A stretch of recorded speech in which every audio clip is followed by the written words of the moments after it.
Okay, so if you watched the previous video that I posted, then you might want to watch this one as well. This is a video where I get to show you the solution to these questions that are practice questions in case you're having trouble answering them. So let's start with the first one. The first one over here contains OH. Now, OH is the alcohol functional group and it ends with the suffix OL. Ol. Okay, so the first thing to do when you name alcohols is to count the number of carbon atoms that are present in the parent chain. We have one and we have two. If you notice, I counted it from the right to the left because this OH functional group is to receive the lowest possible number.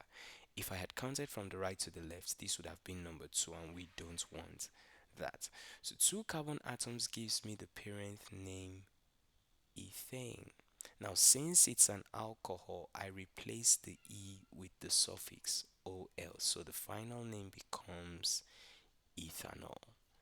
It's as simple as that. You can even go a step further to indicate the position where the alcohol functional group is located.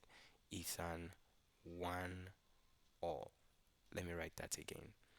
Ethan 1 or. So we have the next compound on the screen right now.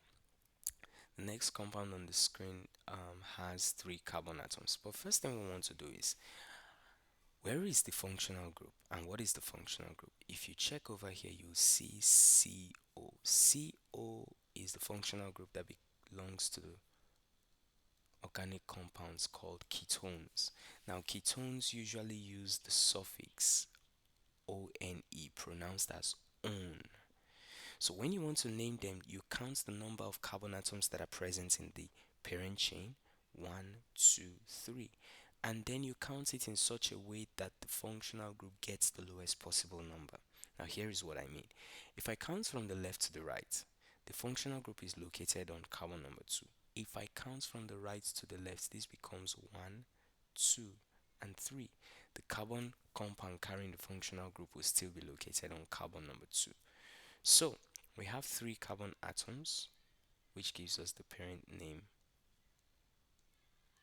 propane. Let's keep that aside.